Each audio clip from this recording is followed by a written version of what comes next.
Welcome to the RTE Soccer Podcast Daily World Cup Edition. Hope you're all well. Mikey, Stafford here. Joined to watch the frantic finale to Group C with Poland and Argentina and Saudi Arabia and Mexico with Michael Foley of the Sunday Times and Anthony Pyne of RTE Sport. Hope you're both well, gentlemen. I know we're kind of getting a bit dizzy here. As it stands, with half an hour to play, which means about half an hour left in this podcast, not that we're counting down the time or anything, Argentina are currently 1-up on Poland thanks to a Alexis McAllister. Are we calling it a shinner, Mick? Did it hit a standing foot? It looked like it did. Yeah, it's close and all right. I thought it was a great goal though. Whatever, whether it was a shinner or a beautifully crafted, shaped shot, I thought it was a terrific goal. If he put it in the one place that Szczesny wasn't going to get it, like. Yeah, I don't think he knew much about it, Anthony. What do you think? A bit of a scuffer, Mikey. It was well created. The overload on the right was lovely, wasn't it? Yeah, really good. I think this is Argentina, from what I've been able to watch so far, started to look like a serious team for the first time, I think, tonight. I don't think they're absolutely in top gear, but having been quite unconvincing, you're sort of seeing flashes of why a lot of people fancied them coming into this. I think they've been quite good, and I have to say, yeah, in patches at least. Yeah, and they could have been 2-0 up, except Wojciech Szczesny saved his second penalty of the tournament from Leo Messi. As justice, I think Mick was undeniably served. Szczesny was penalised for grazing Messi's face with his fingers as he blindly reached backwards to try and intercept a cross. You could tell by the reaction of Szczesny when the penalty was given. It was pure. This is a Messi penalty. If it was anybody else, they wouldn't have been given. That was absolutely what was going through his mind, I think, at the time. They could have been, like, Argentina could have been definitely 2, maybe 3 up at half time. Oh, Chesney's man of the match still, he's having a great game. But it's kind of set up, this game is set up for Argentina to show their stuff just by virtue of the fact that the Poles, I mean, it's kind of going the way people have expected. Poland are kind of sitting in, hoping for the best. So it's set up. It's there for the Argentinians to show what they can do going forward, But yeah, they're looking better. They're definitely looking better to me than what I've seen them so far, Yeah. Just on the penalty, actually, just before it sort of disappears, if Argentina win this, we may forget about that penalty. It was a brilliant save. It was an incredible record. Szczesny, like he saved 3 penalties in a row last season with Juventus. I think he faced 6 and he saved 3 of them, three consecutively. And the save against Saudi Arabia, which was a double save, if you remember, he saved the penalty, but then the second save was unbelievable. His reaction to get up and save it. So he actually spoke about analysing Messi's penalties before this match. So he probably fancied it. And I tell you, often penalty saves, you look at the kicker and say, wasn't a great effort. It was actually a pretty good penalty. Wasn't much wrong with it. It was a very good penalty. Yeah, he read it and he got a big, strong paw to it. It was a fantastic save. It's an interesting one because I think of all the Premier League goalkeepers, I don't think anybody has a better record in saving penalties, or very few do, than Lucas Fabianski. So Poland are blessed with fantastic penalty stoppers. Lucky them, because they seem to be conceding quite a few penalties too. Helps. And just to practice. Say, exactly. In the other match, Mexico are currently 2-0 up on Saudi Arabia. Henry Martin scored a goal from a corner just after Henry Martin. Sorry, Henry Martin doesn't sound very Mexican. Henry Martin scored the opener, and Luis Chavez then belted in a 30-yard free kick, which is absolutely amazing. I was just about to say, I was very impressed with Henry Martin. Remember, he wrote a very fine book about Limerick hurling some years ago, and now he's popping up at the World Cup. Man of many talents. A man of many talents. But if you get a chance, get onto the RTE Sport or RTE Soccer Twitter page and have a look at Luis Chavez's free kick. It's a belter. But as it stands, Mexico, they either need Argentina to score another goal, or they need to score another goal themselves. Ideally, both, so we don't get dragged into the mire here of total goals scored and fair play award and the drawing of lots by FIFA, because that's where we'd head if the goal difference nudges by 1. At the moment, Poland are still going through on dint of goal difference.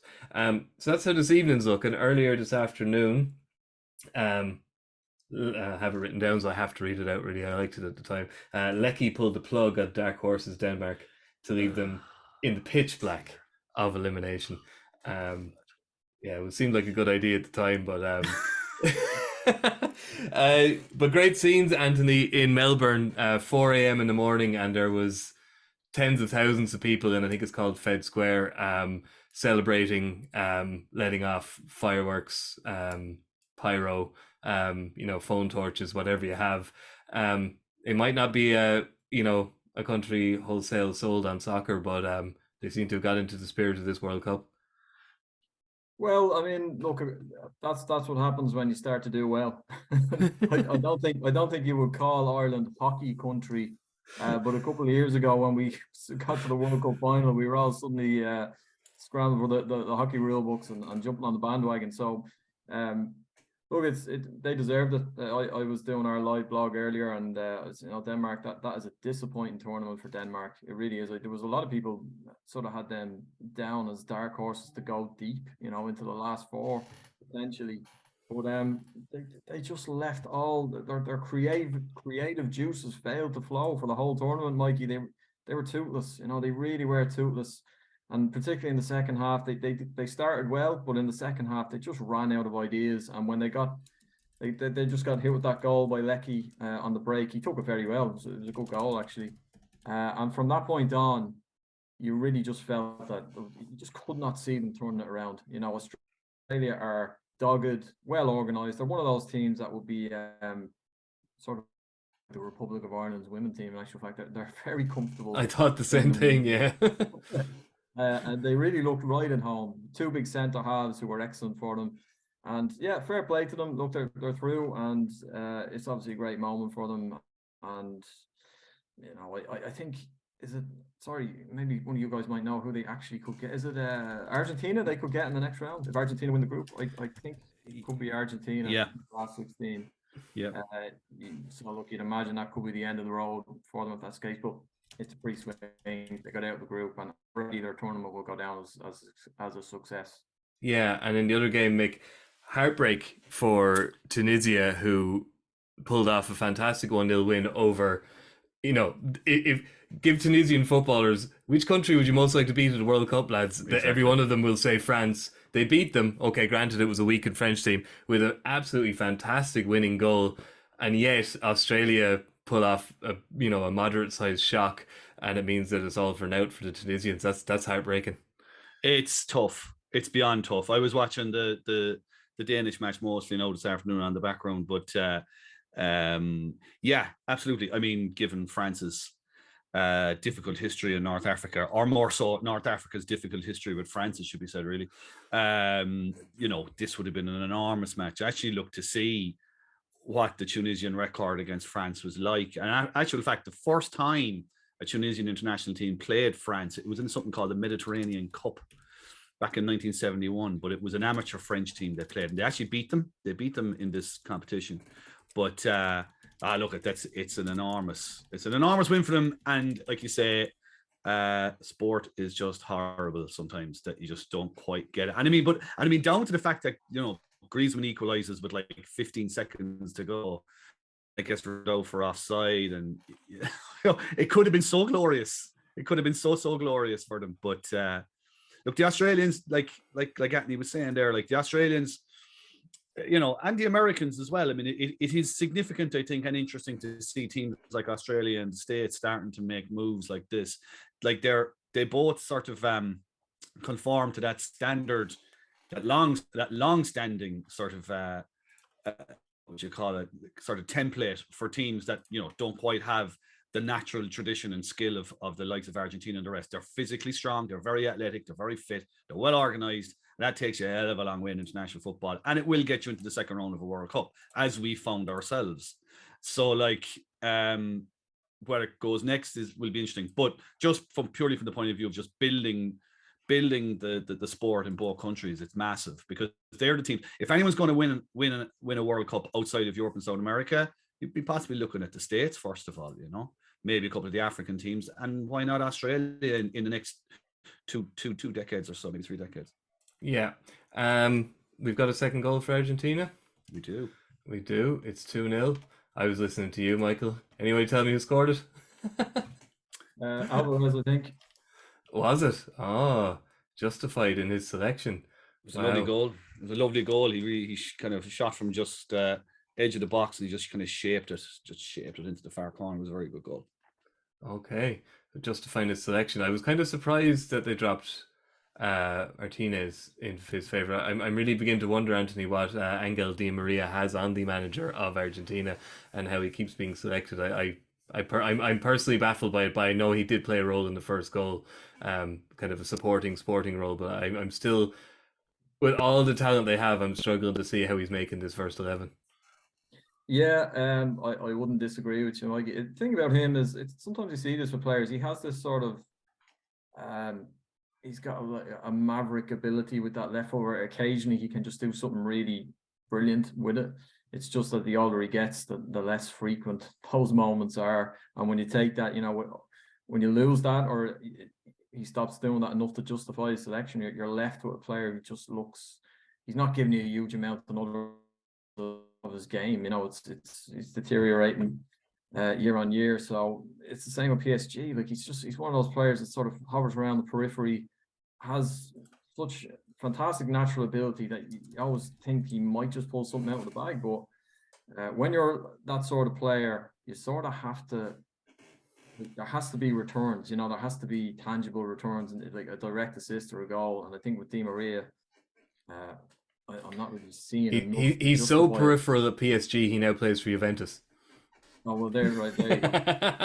No, but that's the thing. I was like, PSG. No, I'm pretty sure. Sorry, I had him in my mind's eye. I'm just drifting around the edges of so many. Yeah, being ineffective around Parc de France.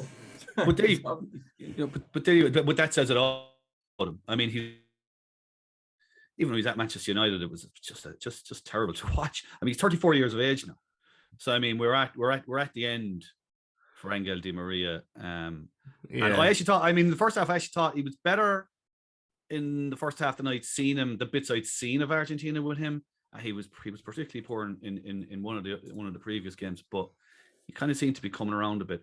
Just out of curiosity here, Mikey, you're the man now. I know you're the man for this, right? You've got the list of how you get through from a group to the second phase, right? Right in front of you. We know that, right? As it stands, right? I've got an as it stands table in front of me. And you have Argentina top. Poland are still second, right? Now, at the moment, Poland and Mexico have identical... Poland are second on the dint of the fact that Mexico have 7 yellow cards and Poland have 4. Wow. That's where we're at the moment. But I don't think anybody thinks that Argentina are finished scoring, and I would say if anybody's going to score in the other game, it's going to be Mexico too. So we mightn't get down to the glory of the fair play here, but at the moment, that's it. But at the moment, Poland are going through on the fact that they're just better behaved than the Mexicans, who did kick lumps out of Argentina for 90 minutes, let's be fair. You reap as you sow, I suppose. You do, you reap as you sow. Mick, most people will know you more as a GAA a contributor for us anyway, the GAA podcast, but I like the idea of it's true, Mick Foley. You're lucky I knew that one. I'm not, wouldn't be my sport. But you are at the moment recording a series on the 1982 World Cup where you're day by day watching the games as they would have happened. And I was going to get you on anyway, but I think it's very interesting now. I saw a story on The Athletic today saying the FIFA are undecided how they are going to arrange the 48 teams at the next World Cup, whether it'll be 16 groups of 3 or 12 groups of 4. It was nailed on to be 16 groups of 3, but now they're wondering about that. They're actually, if they do 16 groups of 3, they're going to have penalty shootouts before or after every group game. So there'll be bonus points for the team that wins the penalty shootout. But obviously their concern with the 3-team groups is skullduggery and teams knowing what they need going into the last game. And 1982 stands out quite infamously on this front, really, doesn't it? And it was the reason why groups were always an even number thereafter.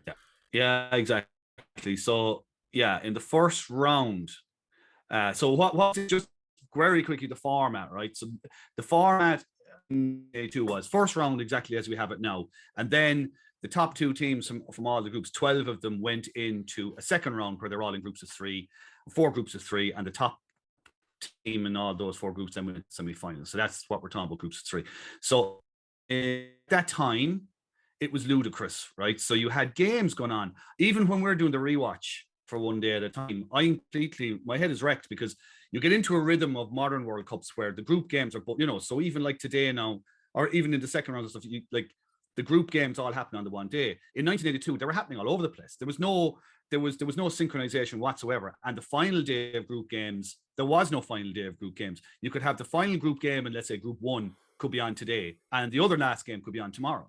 So it was all a mess. And of course, it all culminated with West Germany, Austria, and what's gone down in history as the disgrace of Gijón, where the Germans needed to win, and the Austrians were already through. They had beaten Chile and Algeria. The Algerians had achieved an amazing win over West Germany, which is actually, lads, it's well worth digging out to see it. What a performance from the Algerians back then. But so the Algerians basically got screwed as a result of this. So that, as you say, that's partly why. There was other reasons as well, but that was partly why that we went to the system that we have now, where we're trying to watch 2 games at the one time. If they want a view on 3-team groups, FIFA really need to get me and the other lads who are doing one day at a time into a room. But don't do it. Just don't do it. Like, now, of course, it will be the problem with the 82 format was that only one team was going through from a group of 3. So basically, if you lost your first game, you were screwed. You really were, unless other very strange things happened. But equally, like, you had a situation like England, for example, in 1982, were unbeaten through the whole tournament. They drew their 2 matches in their little 3-team group, but they didn't go through. West Germany went in ahead of them by virtue of the fact that they had beaten Spain. So, like, that was another reason why those groups were disbanded, because you could suddenly be removed from a World Cup having not lost the game. Yeah, Anthony, I know we're talking about the next World Cup. Well, we're simultaneously trying to watch 2 games at this World Cup, but we are watching like this. This is the magic of a third. Like, people complained about it going to 32 as well. Obviously, people thought 24 was perfect, but let's be honest, with the amount of countries in the world, I think 32 is more realistic. And you could argue you're representing the other parts of the world by letting them in, but it's going to dilute it. Either way, the 3-team group is going to make it absurd, as the idea of penalty shootouts. Or if you go to 12 groups of 4, you're going to have, best will in the world, you're going to end up with a group where you're going to have, say, Brazil, England, and the equivalent of the Republic of Ireland and Hong Kong in a group together, and it's not going to end well for the Irish or the Hong Kongers. So it's just like, as we're watching these games, saying this is great, this is entertainment, this is, melting our brains. There's a good chance we won't see this again. Yeah, it's similar to the Champions League, the change of Champions League format to the Swiss model, where they'll just have a big giant league and everyone plays 10 games and the top 8 teams progress. There seems to be, with the top brass, a lot of the time they seem to think that, the best teams are Argentina, Brazil, whoever it is, France. And what the fans want is the best teams to play each other all the time. So this is almost the protection of the top nations. Like, they will absolutely all get out of the group, and therefore we'll have more big games, bigger, better. The reality is, the most interesting and enjoyable part of these major tournaments is the twists and the shocks and the underdog. I mean, that is what makes tournaments. And if we look back on over the years, from wherever, 82, 86, Italian 90, what do you remember most? It is Cameroon or Ireland or whoever over the years, like those great moments. And this one is, as you say, has already thrown up a couple of fantastic moments on the pitch where, with late wins and Iran's win against Wales, that's what it's all about. That is what the fans enjoy the most. And you'd fear that this change in format will remove a lot of that romance and fairy tale, and of course the tension, like the fact that we're now looking at these games simultaneously, and we're talking about it could go down to drawing lots or counting yellow cards, and there's a lot of fun in that. It's tension, it's drama. That's what it's all about. So it's quite grim, and yeah, they're going to lose so much. They're going to lose so much by going that way with it. But yeah, it will obviously making sure that Mexico will make it to the second round, as they are always contractually obliged to do so. Although at the moment they are still going out on dint of having more yellow cards. There's been no more goals in these matches. They are both still 2-0 with about 10 minutes to go in Poland, Argentina, and about 12-13 minutes to go in the Mexico. Oh, Mexico are breaking. Mexico squares it. Oh, great tackle by the South. Oh, goal saving block by the Saudi defender there. It looked like Mexico were about to erase their yellow card record from the record books, or the need for it anyway. But yeah, look, this is what we're looking at. This is and it's the last one of these, and it really is a shame, I would have to say. Go back to Denmark for a minute, Mick. I there was something. It was mentioned by the commentators and by the pundits on RTE, the just how flat the atmosphere was. And I do wonder, Denmark were one of the teams who were most outspoken about the World Cup being held in Qatar. Obviously, their jersey maker Hummel went with this kind of branded, non-branded jersey, which was good marketing and made some kind of a point. But their coach said after their first game, he said, I'm supposed to be 100% focused on these games, and I'm struggling to do that, kind of saying, he was still wrestling with being there. Obviously, their FA have made a couple of strong statements about, FIFA and not backing Gianni Infantino. And you just wonder if they were kind of subconsciously being conscientious objectors, and like that somehow, like, the lack of a build-up, or like the kind of, this kind of stance the FA and a lot of supporters had taken, had kind of almost sucked something out of the team themselves. They just seemed it was such a bloodless exit for such a kind of classy team. It's possible, I suppose. They certainly played like conscientious objectors. Like, I was very disappointed with them. Euro 2020 stroke 21 semi-finalists. Very good record coming into the tournament, had beaten France in the Nations League. Maybe they did too much before the tournament. Maybe they were going too well, that kind of way. But I think you mentioned them there at the top of the show as possible dark horses. I'm not even so sure. I think they were more than. I think they weren't quite dark horse. I think they were real in a fairly tightly bunched group pack behind one or two real contenders. They would have been right in there. If they got to the knockout stages, you wouldn't have fancied getting them, So I mean, whether it was and that can have an impact, all right. Like whether it was, being in Qatar and all that went with it, and their sort of reluctance or kind of discomfort with being there, perhaps, because little things like that can drain you in a tournament. There's no question about it. Like, we've seen it plenty of times down the decades, that unease like that can affect things, particularly in tournaments where, if you can get it together for a couple of games, you can go really well. But equally, if you fall apart for a couple of games, you can be gone.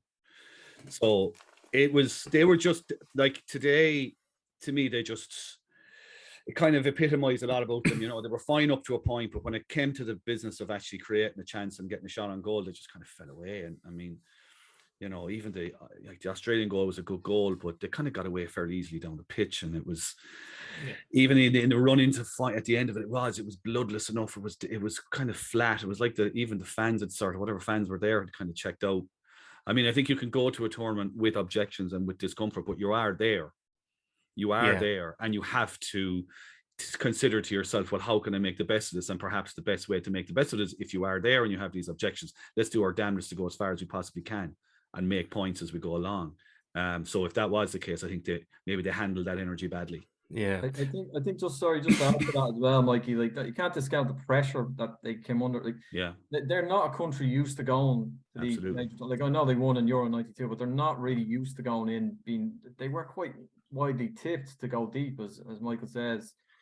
First game they draw with Tunisia, and from that point on, you're in big trouble if you're Denmark, because your next game is France, which they lost, and they're into this position where already, by their third group game, there's this feeling that it's been a disappointing World Cup, even before it even ended with them. There's this kind of cloud on. There's a lot of pressure on them today, and the first thing that went against them in the match, which was the goal, because they had been the better team, I think, certainly in the first half.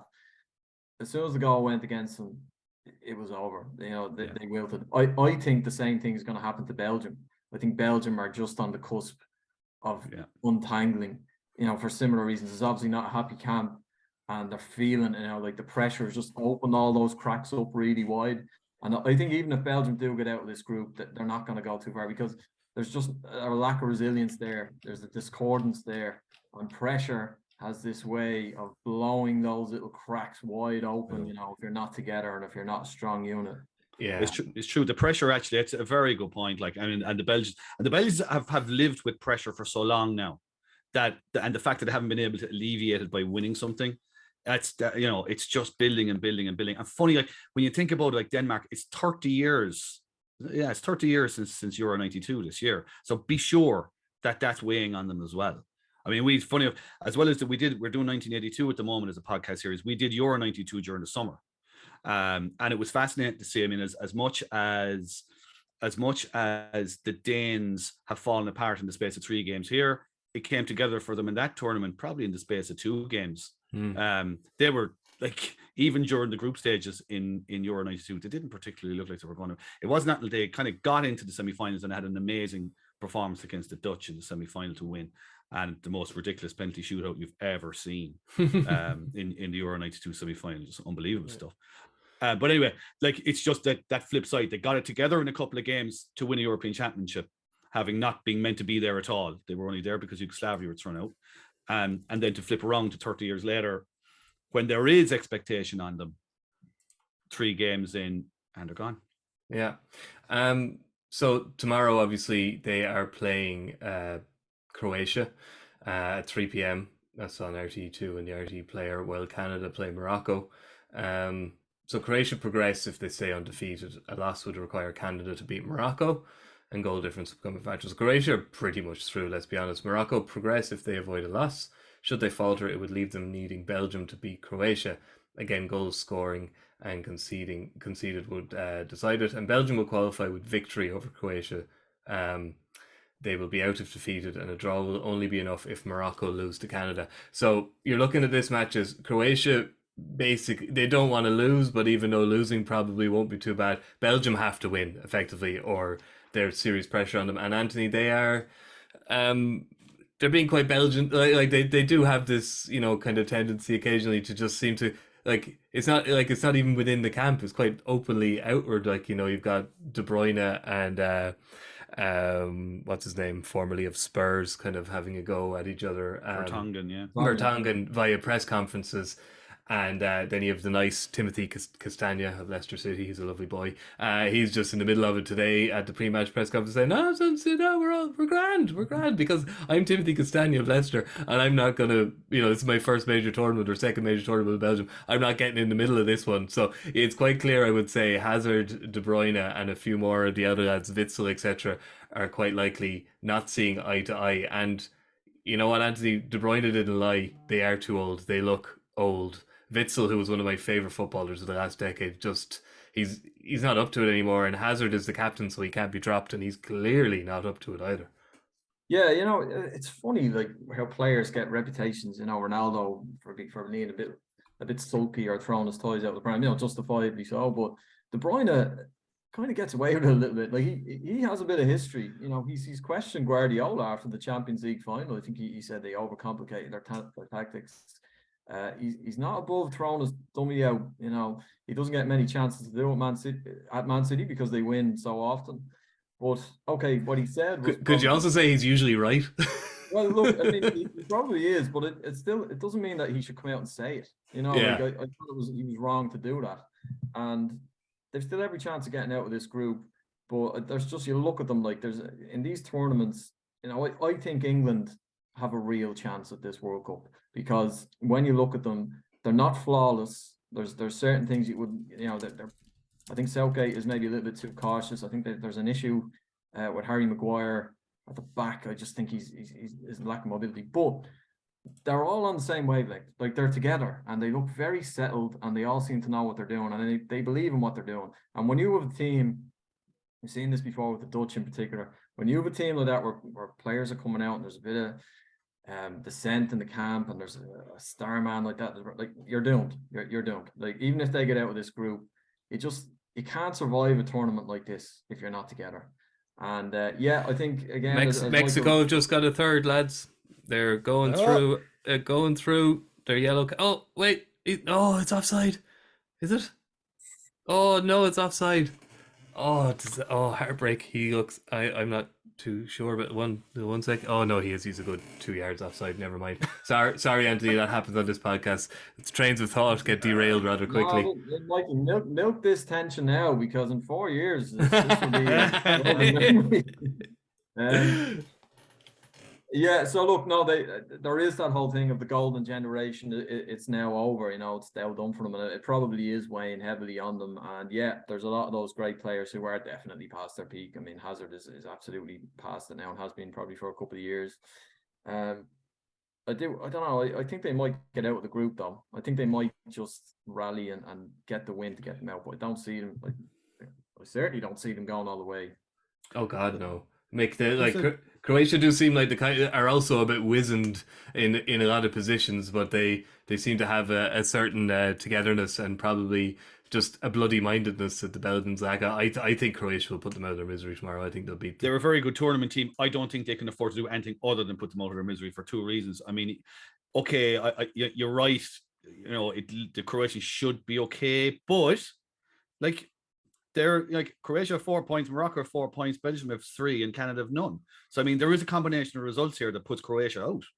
So in that scenario, why chance it? You're doing 2 things. Number one, if Belgium were to somehow straggle through, and the Croatians with them, let's say they drew. I mean, you're giving Belgium the opportunity to get better. Just take them out now. Yeah. Take them out now and remove the drama for yourself as well. Yeah. I would expect. I mean, the Moroccans. This is the thing that I suppose we kind of know, but maybe we don't always acknowledge it completely. I mean, the football culture in some of these countries is enormous. The football culture in Morocco is gigantic.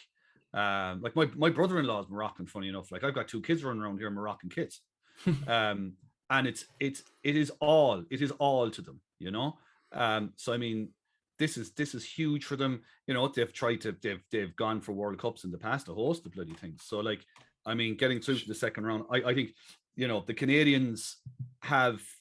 I thought the Canadians would be better, but there seems to be an element of dysfunction within Canadian football at administrative level. I think Kevin Caban was writing about it. Even was it today in the Irish Times that it's kind of been reflected a little bit on the field. But of course, at the same time, it's a bit of a cider World Cup for them as well. It's a kind of a learning curve for them. So look, there is that. But I would expect the Moroccans to win tomorrow. And if the Croatians have any sense, which they have plenty of, but they're a great tournament team. Take Belgium out now and let's move on. Because the prize for winning this group is TBC, but the prize for coming second in this group is almost certainly Spain in the second round, who aren't the finished article by any means, Anthony. But you would imagine they'll have too much for Japan tomorrow. They will top Group E, and then it gets very interesting. Germany basically are in a must-win game against Costa Rica, which I don't think too many people had on their bingo card at the start of this World Cup.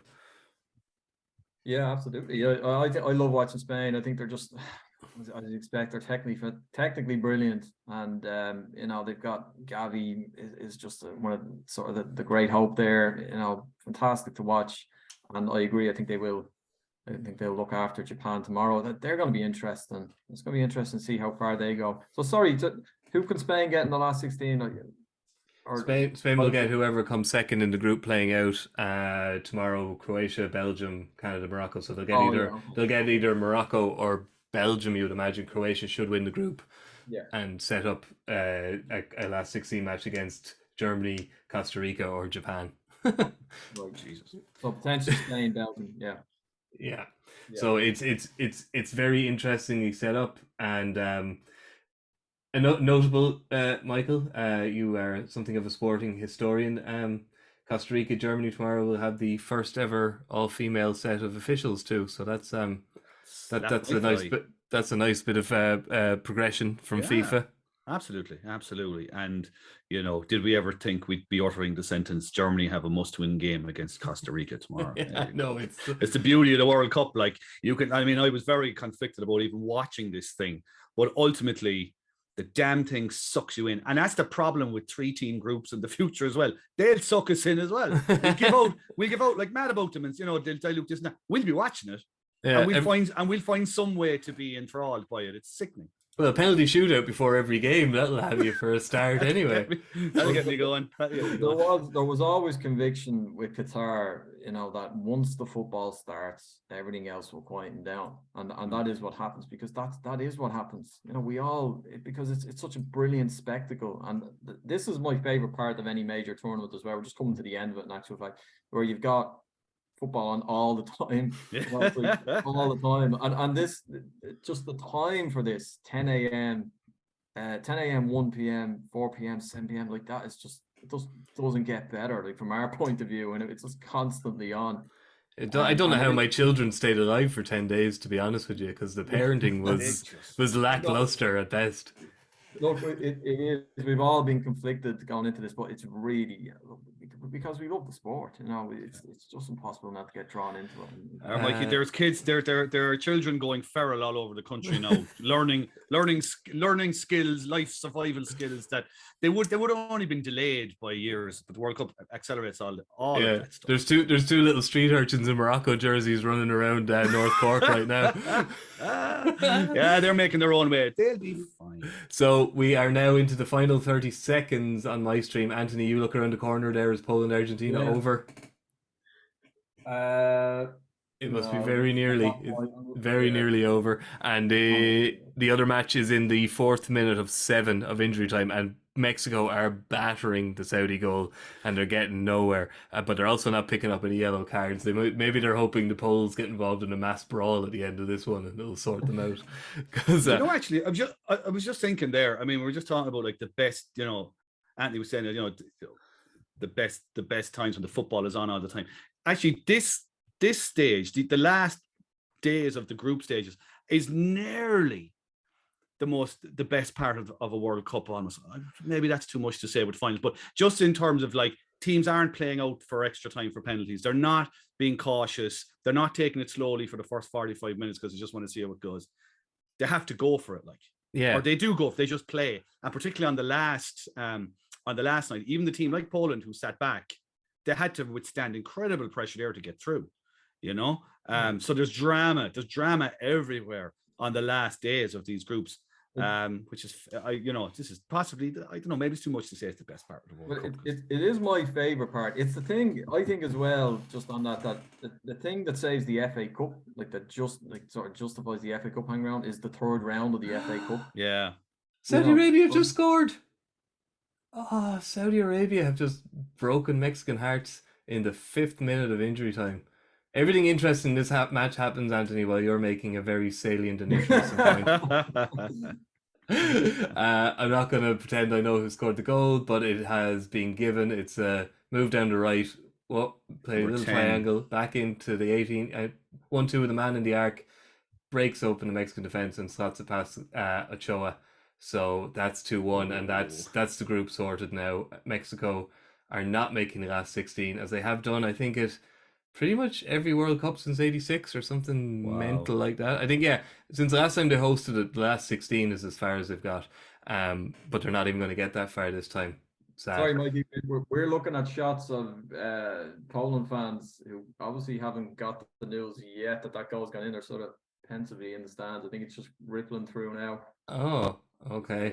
Yeah, we're watching. They've switched over to the other game now, so I've got one screen turned off, so the connection should be a bit better. While we wait for this to play out, because this is something I wanted to mention again, Mick, just as a something of a historian who is currently watching a World Cup from 30 years ago. 40 years ago. 40 years ago, Jesus. I know. I was born a year after it happened. I was really being kind to myself there.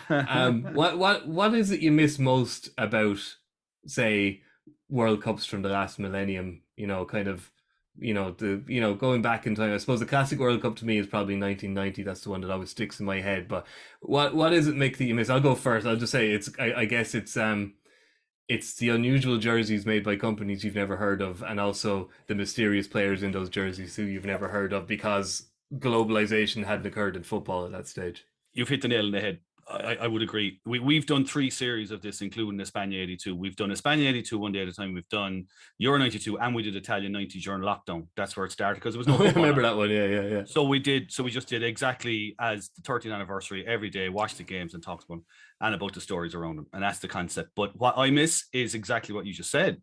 Like take it 1982, for example. So we all know about the Brazil 82 team. Right, we think we know about them, right? And we've seen the highlights reel. We've seen Falcao celebrating. We've seen Eder slamming goals in from 30 yards, Socrates, all the rest of it. But the thing about it was that all those Brazilian players, most of them, I think, apart from Falcao, who was playing for Roma, they were all in Brazil, and there was no football on television back then, so you never saw them. So the first time that people saw Zico, Socrates, Falcao, Junior, Eder, all these guys in cahoots on a football field was at a World Cup. And like having watched the full matches now of that Brazilian team from 82, I now know for sure, you know that bit in Pulp Fiction, you know, they're carrying around the suitcase all the time. We're going everywhere with the suitcase. And at the very end, Tim Roth is holding up the diner. And he makes Samuel L. Jackson open the suitcase, and of course, this beautiful glow. What's inside is a highlights reel of Brazil 82. That's what it is, and specifically the first 10 minutes of their game against USSR in the World Cup from 82. That's what it is. I know it now. So it's seeing players that you've only heard of, or you've seen their pictures in Shoot or Match, or your annual from the previous December, and also the jerseys. I mean, the jerseys in 82. Admiral were there, like Admiral were all over it. It was the first Adidas. It was the first World Cup with Sepp Blatter in charge, and he had just come from Adidas, so there was a lot of Adidas jerseys. For some reason, the footballs, like lads, the tango football from 82 was a thing of incredible beauty. So like things like that, but it was just, I suppose, it's that novelty. Like we know all the Brazilians now. I mean, I was going through the Brazilian squad for this World Cup. One sub goalkeeper in Brazil. That's it, isn't it? That's it, and so many players who play in England. I think my memory of the Brazil team of the 80s, I mean, our Brazilian players, I should say, playing in England. Mirandinha, I think, at Newcastle was the first I can remember playing in England. He did the somersault throw, didn't he? That him?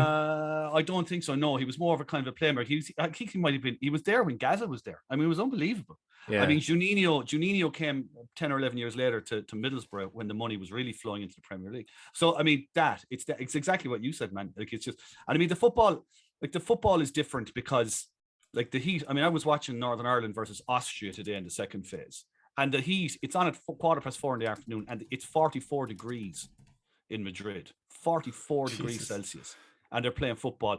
And like the Northern Irish guys are wearing jerseys that are 110% polyester. I mean, basically, if they stand beside an open flame, they're gone. They're gone. In fact, I'm amazed they haven't just combusted in the heat. So like, it's just such a totally different. I mean, the grounds aren't full.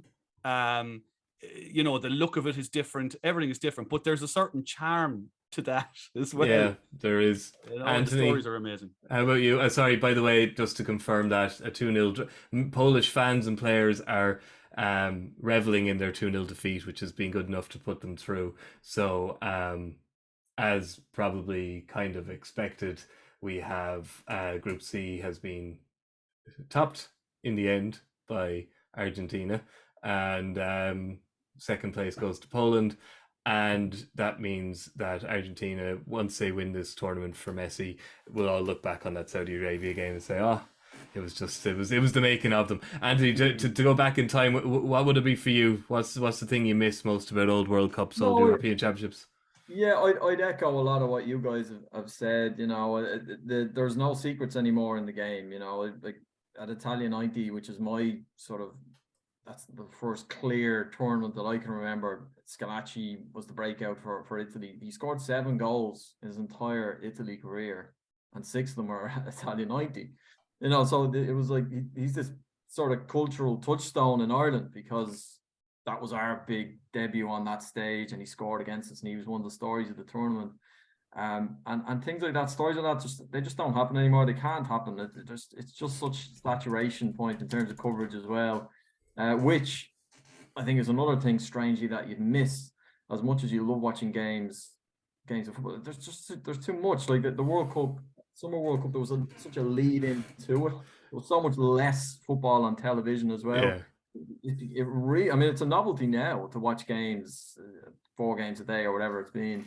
Then it was just like this, hook to your veins. And I think as well, because of that, because it was less frequently on TV, when you're watching other countries, it's like a little window into different cultures. Like the way the Italians play the game, the gestures with the hands and the dives and the way that they look, like they're bronze and the hair slick. Like this is all sort of exotic and foreign in a way that it can't be now, because the world is a smaller place and we're watching these players every single week in the Premier League. Absolutely. The old I always think. Go on, Mick. Sorry, no, Mike. Sorry for cutting across you. And to Anthony's point, like, it's so analyzed now.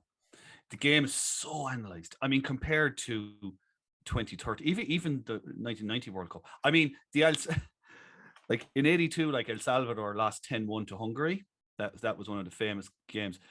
The only film they got the only analysis they did of Hungary before the game was an agent came around to their hotel waving a video in their faces of a Hungarian game. The boys did a whip round to pay for the video, and they had I didn't even know that they watch it. But like, it's so primitive compared to now. So there were secrets then. Teams went out genuinely not knowing what the opposition were going to do. They had an idea. Like England England were asking their German-based players what the Germans going to be like, because they hadn't really watched much of them. You know, it's unimaginable now. I mean, you can imagine how much Tunisia watched of, not France. I mean, how much they would have seen of Denmark, of teams that they ordinarily maybe wouldn't have any interest. But they're completely. That's the thing. But look, that's modern sport as well. That's just what's gone.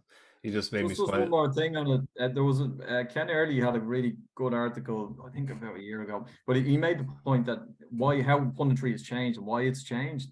A big part of it, like recently in the last few years, has accelerated the change to perhaps a bit more mundane, on the fence punditry in a lot of instances, is because people know if they say something silly, or if they stick their neck out, it will come back to bite them. Like, it could go viral. Oh, you said this and then this happened. So in Euro 96, Alan Green was commentating on Radio 5, BBC Radio 5, and at halftime in the England-Scotland game, he absolutely slated Paul Gascoigne. He's finished, he's overweight, he's not in the game, he should not be in this England squad, and he has to be taken off at halftime. Gascoigne went on to score the famous goal in the second half. England make the semis, and that is airbrushed out of it, because we don't have, like, it's not reproduced, it's not thrown back at Alan Green. There's no way, there's no platform for people to do that. But you know, he aired his opinion on it. You know, obviously subsequently would be made. Now, at the time, he was probably correct. I mean, Gascoigne probably was not playing very well. I'd have to go back and watch the game. I can't say for sure, but it's just, it was definitely overweight. Like, you know, anybody who's on that couch now is very aware that I can't say something that could make me look silly in 2 hours time. You know, and as a result, it's just a little less. There's probably a little less personality in it. I'm glad we don't mind making ourselves look silly, lads. That's the important thing. Listen, I think Di Maria is still playing with PSG, so there's probably Juventus fans who think he's still playing with PSG too, so don't worry about it. Just on that note, you made me smile talking about, you know, I always remember, it's one of the Adrian Mull books where he comes downstairs and his father is, it must be on the South America or some World Cup, where he's shouting at the TV at 6 a.m. and he realizes he's watching Honduras versus New Zealand. But that's kind of what it does to us. It's that always sticks in my head. It is the World Cup, and it's all on TV again tomorrow, lads. Obviously, you've got the Croatia Belgium game on RTE2. And you've got Costa Rica Germany on RTE2, which means the other two games are on the news channel and the Player. We'll be back again tomorrow evening to try and watch two football matches simultaneously and construct normal sentences, and it's, you can tell yourselves it's going really well. Thank you to Mick and thank you to Anthony, and we'll chat to you then. Good luck and goodbye.